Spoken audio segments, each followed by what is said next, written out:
May His grace be sufficient for us, dear heart dwellers.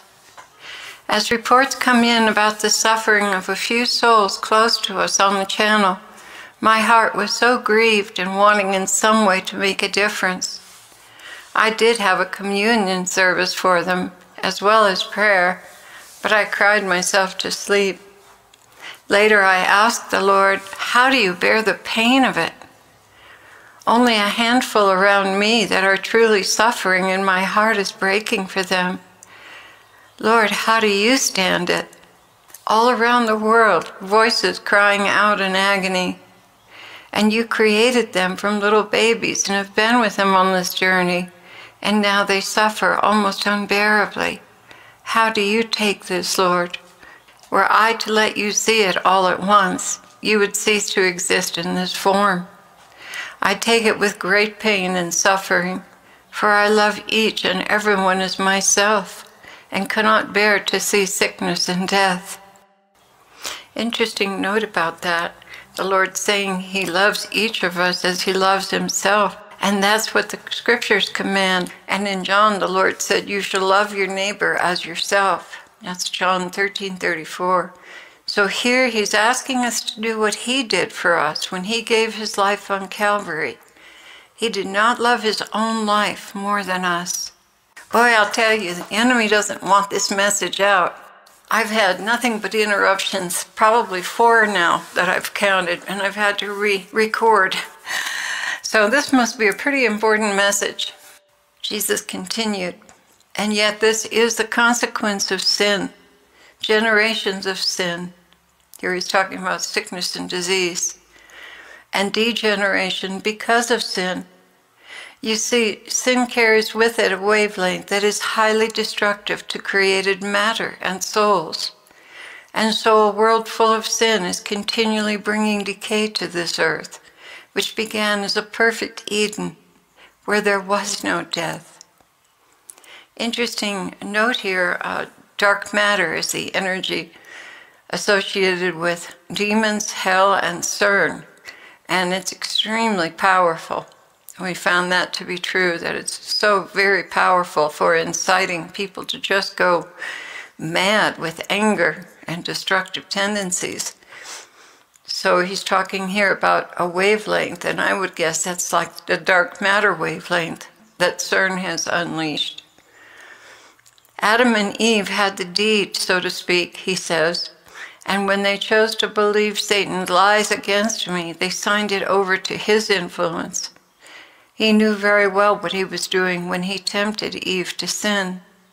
He knew from experience and knowledge of me that rebellion brings sin, and sin brings death. He set her up so that she would bring her mate along with her, and they would be in His hands. As the scripture says, then desire, when it has conceived, gives birth to sin, and sin, when it is fully grown, brings forth death. That's James 1:15. But that is not the point here, beloved, Jesus continued. The point is that I love these souls deeply, very deeply, and to see them suffering as they do brings grief to me as well. And one of the few things my bride can do to intervene and bring me comfort is through worship and thanksgiving. When you worship me, you bring me great comfort, Claire, great comfort. Somewhere on this earth I can hearken to a loving presence, returning thanks to me, and oh, how comforting that truly is. It takes my mind off the pain and suffering and brings deep, abiding joy to your God. If only souls knew and could accept the reality of the pleasure they bring me, you would have many more worshipers on the earth. Part of your assignment, besides making music to bring souls to me, is also to make music to delight me and bring healing to my heart, wounded by the ingratitude and indifference of man. Then I wish for you to convince them of my need for their company and worship. Satan has done so much to downgrade souls they are afraid to approach me, because they are so steeped in their own ideas of how repulsive they must be to me. Yeah, self-hatred is huge. How can you dwell in a heart that you are convinced judges you as unworthy, disfigured, unclean, and doesn't want you there? You can't. They must be convinced, and you, my love, must also be convinced. That's for sure. I do fall into self-condemnation quite a bit. I'm sure I'm getting help from the enemy, but still, far too often I get turned in on myself and judge and find fault with myself. Jesus continued, "Now, in the matter of the 3 souls suffering so very greatly right now, the souls that you know about, I am with them, Claire. Where I am, there is peace, but there is also struggle, for the demons want to carry them down into despair without any hope of recovery or joy again in their lives. But my angels minister to these, and there is a holy novocaine that brings them through.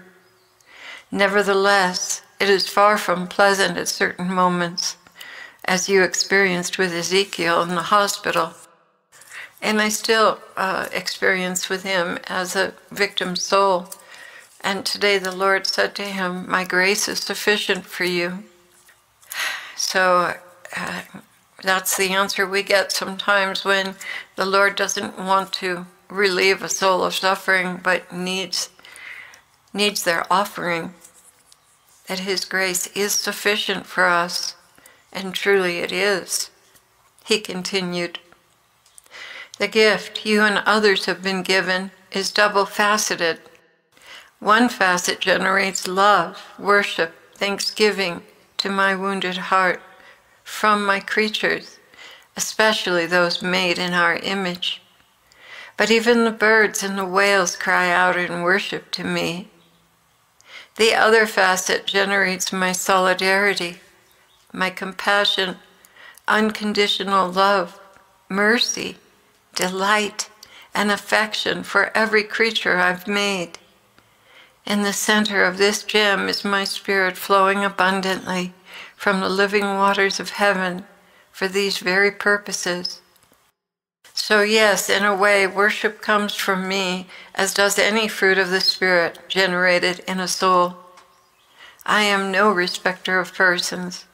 I generate these opportunities to all, but so very few respond properly and give them the time, attention, and protection they need to form their souls into a meaningful habit of godly living.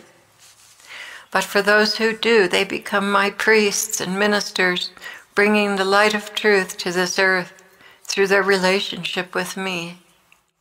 And foremost in this holy team, Jesus continued, are the intercessors, teachers of the new covenant, the law of love, and the musicians who do more than I could explain to you for each soul, for the earth and its welfare, and for me. So this is a great honor, and all these heavenly gifts flow from heaven through my vessels unto honor and transform creation. So my beloved, take the time to sit by my side, to sing, write songs, play for me, and with me, for I delight in my Spirit's expressions of love through you. Do not allow the enemy to convince you otherwise, Claire, for his entire motive is to deprive me of the consolations of your love. Please see this clearly, protect this gift, and refuse guilt for this holy time set aside to me. Defend this gift. I need this from you. My brides, you are my delight. Spend this time with me for no other purpose than to relish my presence and bring me joy. Do not concern yourselves with sour notes or being off-key. The key of love is always perfect. Love me as you have never loved me before, because this world brings me endless pain and suffering. So I need so much endless worship to heal these wounds. And as you worship, I overflow with graces to all my children for healing. And I use the vibration of your songs to bring down the walls of oppression and swathe my wounded ones in my love. Do not be convinced otherwise. Your gifts are so very important to me, and they are treasures that cannot be replaced by anyone. And that's the end of the message.